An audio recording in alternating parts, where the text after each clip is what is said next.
Bonjour tout le monde, j'espère que vous allez bien. Bienvenue dans cette vidéo dans laquelle on va voir une infection du tube digestif, plus précisément du côlon. Elle peut intéresser n'importe quel segment au niveau du côlon et elle peut intéresser également l'appendice. C'est ce qu'on appelle la spirokétose qui est secondaire à une bactérie qu'on appelle Brachyspira, c'est le nom du genre, qui va comporter bien sûr plusieurs espèces.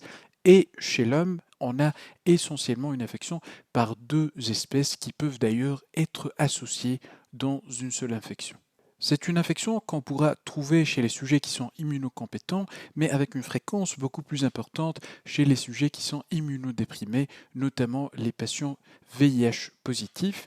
Et concernant la symptomatologie, souvent elle est asymptomatique et quand on aura des symptômes, on aura la diarrhée avec d'autres symptômes, notamment la douleur abdominale ainsi que la fièvre. On va essayer de voir l'aspect morphologique de cette infection. C'est quoi la forme que va prendre cette bactérie quand on a une muqueuse qui est atteinte par ce brachyspira, par cette maladie qui est la spirokétose, et on va voir également les autres particularités de cette infection, surtout qu'elle peut être associée à d'autres entités du côlon.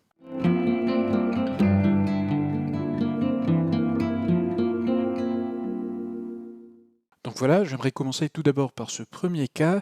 C'est une biopsie au niveau colique qu'on a réalisée au cours d'une coloscopie. La coloscopie a été réalisée pour une raison X qu'on ne connaît pas, mais c'était sans aucune relation avec une symptomatologie qui pourrait être secondaire avec cette pathologie qui est la spirokétose. Et donc, c'est une découverte qui est totalement fortuite. On voit très bien que la biopsie, dans ce cas, elle a ramené deux fragments de notre muqueuse colique. On va passer à un plus fort grossissement pour voir déjà et rappeler un peu l'aspect des structures qu'on va observer sur une muqueuse qui est colique. On voit d'emblée qu'on n'a pas de prolongement comme ce qu'on trouve au niveau de la muqueuse de l'intestin grêle, à savoir les villosités. On a uniquement des formations en forme de puits qui vont s'invaginer à l'intérieur du chorion qui correspond tout simplement à nos cryptes coliques, qu'on appelle également aussi les glandes coliques ou également les glandes de Libercune. Ces glandes, elles vont être tapissées par une double population cellulaire, deux types de cellules qui sont des cellules entérocytaires qui prennent cet aspect éosinophile ou bien basophile sur cette lame colorée comme ça. C'est des entérocytes qui sont responsables d'une absorption d'électrolytes puisqu'on est à ce niveau, au niveau du muqueuse colique. Et puis on a également des cellules qui sont assez claires avec cet aspect un peu arrondi, un peu bombé en tonneaux qui correspondent à des cellules caliciformes. Alors j'aimerais attirer votre attention sur la surface luminale de ces cellules. Alors, je vous présente déjà notre crypte avec la lumière qui est au centre. Et puis, quand on observe la surface luminale, ça veut dire le contact que présentent les cellules épithéliales avec la lumière, on va voir une ligne qui est assez nette. On voit également qu'en plus de la teinte éosinophile qu'on trouve d'ailleurs sur tout le cytoplasme des entérocytes, on a une petite densification au niveau de cette surface luminale. Et cette densification, cette accentuation de la teinte éosinophile, mais qui reste toujours nette, ça veut dire aux contours qui sont nets, elle est secondaire à la présence de microvillosités et ça forme sur le plan microscopie optique ce qu'on appelle la bordure en brosse.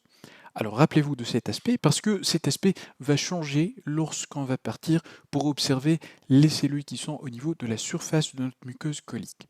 Alors c'est exactement ça ce qu'on va essayer de voir à ce niveau. Donc voilà les éléments épithéliaux qui sont normalement formés par les deux mêmes types cellulaires et qu'on trouve au niveau de la surface.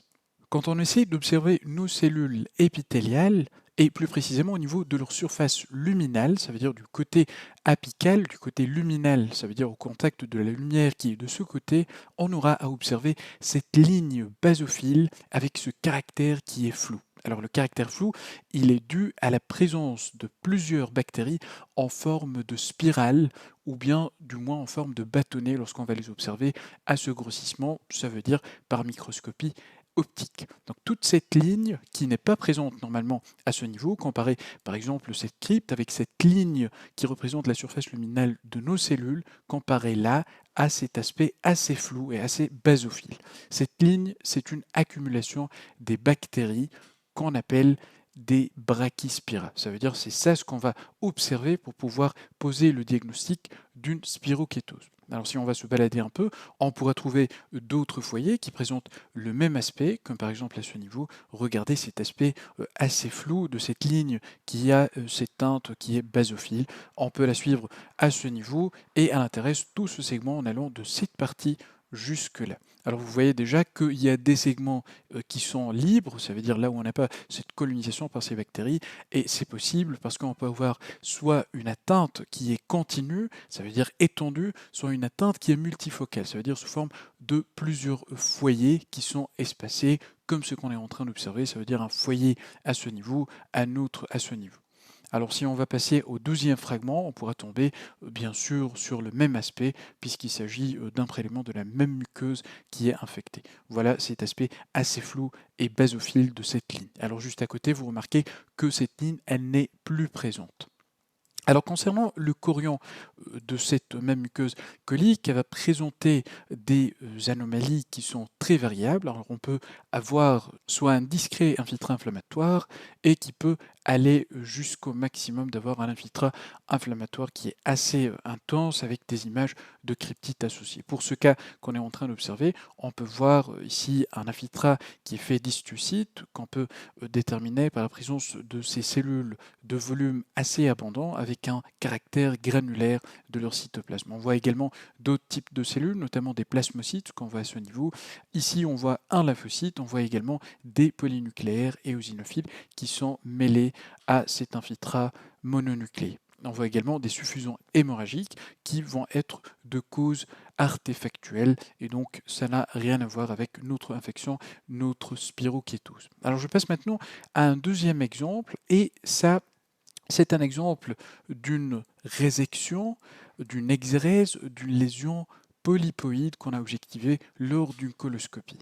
Donc on a vu le polype au cours de la coloscopie, on a fait l'exérèse de ce polype et on a obtenu au laboratoire 4 fragments. Donc on a le premier, le deuxième, le troisième et le quatrième et j'aimerais commencer par ce fragment.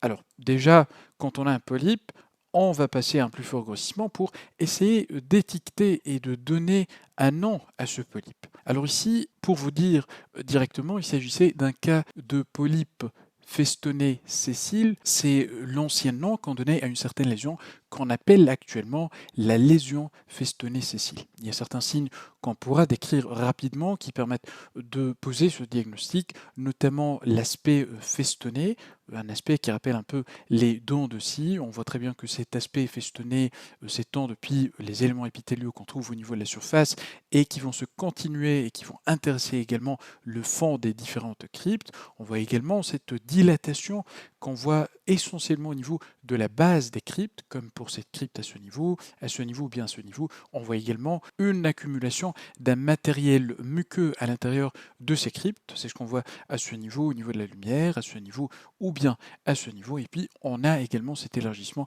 avec un aspect qui est dit en L concernant la base des cryptes, et parfois on peut avoir une ramification de part et d'autre, ça veut dire un passage de la lumière à la fois du côté droit et du côté gauche, ce qui va donner un aspect qui est dit en T de la base des cryptes. Alors tout ça, c'est assez suffisant pour poser ce diagnostic de lésion festonnée sessile. Alors, j'aimerais passer à un plus fort grossissement maintenant au niveau de l'épithélium de surface. Alors, je vous rappelle que nous sommes toujours au niveau du muqueuse qui est colique, et donc c'est normal de trouver un mélange entre des cellules entérocytaires et eosinophiles et des cellules qui sont caliciformes. Mais observez avec moi cet aspect assez net de cette petite densification qui représente notre bordure en brosse qu'on trouve sur un épithélium normal. Alors, si je vais maintenant avancer vers le côté droit, je vais essayer d'analyser cette ligne qui reste à ce niveau assez nette et on va voir qu'il y aura une disparition de ce caractère assez net et un remplacement par cette fameuse ligne qui est basophile et qui est à contour assez flou. Donc on voit tout ce fragment des cellules épithéliales qui sont couverts en fait par cette colonisation de ces bactéries qui sont les brachyspira et donc c'est ça ce qu'on va observer pour poser le diagnostic d'une spirokétose. Donc on voit également cet aspect, ce même aspect à ce niveau, on les voit également ici, tout un segment ici qui est libre, qui n'est pas colonisé par ce groupe de bactéries, et puis de nouveau on voit leur apparition à ce niveau. un segment qui est libre de nouveau, puis une réapparition de cette même ligne basophile à contour flou à ce niveau. Donc gardez à l'esprit qu'on peut avoir ce caractère qui est multifocal avec des intervalles de surface épithéliale qui est saine et de surface épithéliale qui est colonisée par ce germe, par cette bactérie qui est la Brachyspira. Voilà, donc comme on vient de le voir, c'est un cas de polype qui est colonisé, qui est infecté par cette pathologie qui est la spirokétose. Et il se trouve que cette spirokétose peut accompagner un certain nombre d'entités pathologiques autres que cette lésion sessile festonnée, comme par exemple les polypes hyperplasiques, les adénomes, ou aussi des états inflammatoires, notamment les myquies et la diverticulose colique. Donc je passe maintenant à la récapitulation de ce qu'on vient de voir. La spirokétose, c'est ce qu'on a vu au cours de cette vidéo. Voilà les liens pour les liens virtuels qu'on vient d'observer. Vous les aurez bien sûr dans la description. Et puis, c'est un groupe hétérogène de germes. Le genre de ces bactéries, on l'avait appelé Brachyspira. Et puis, on a deux espèces particulièrement qui peuvent causer une infection chez l'homme, notamment la Brachyspira alborgi et la Brachyspira pilosicoli. Et on avait mentionné déjà que les deux peuvent intervenir dans l'infection d'un même individu.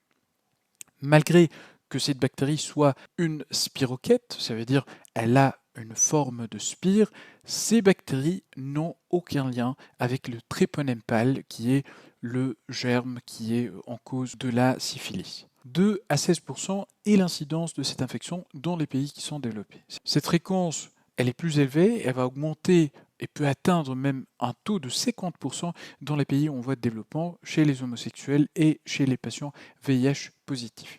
On avait dit que c'est une infection qui peut être associée à d'autres entités pathologiques, notamment des diverticules coliques en cas de Mickey. On peut l'observer aussi sur des polypes hyperplasiques, sur des adénomes ou bien également sur des lésions festonnées sessiles comme ce qu'on a vu pour le deuxième cas. Souvent, c'est une affection qui est asymptomatique, mais lorsqu'on a des symptômes, c'est surtout la diarrhée et la douleur abdominale qu'on va observer chez les malades. Endoscopiquement, on aura soit un aspect qui est normal ou bien des anomalies qui sont discrètes, notamment sous forme d'un œdème ou bien d'un érythème. Microscopiquement, on a tous les segments du côlon qui peuvent être atteints, l'appendice inclus. C'est des micro-organismes qui vont s'accumuler en formant cette ligne bleue, ça veut dire basophile, avec les contours particuliers, c'est des contours qui sont flous.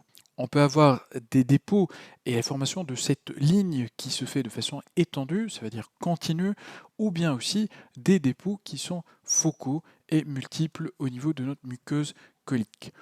Au niveau du chorion sous-jacent, on aura observé un infiltré inflammatoire qui est souvent minime, voire absent. Ça veut dire lorsqu'on va observer la muqueuse colique, on aura l'impression de voir une muqueuse qui est tout à fait normale, mais parfois on peut observer également une inflammation qui est assez importante avec la formation de cryptites. L'invasion et le passage de germes dans le chorion, il est exceptionnel.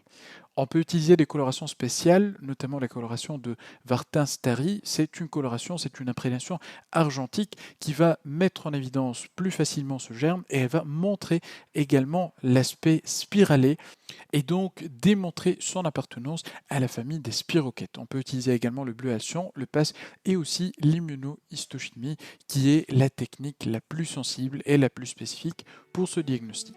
On arrive comme ça à la fin de cette vidéo. J'espère que ça a été utile et on se dit à très bientôt.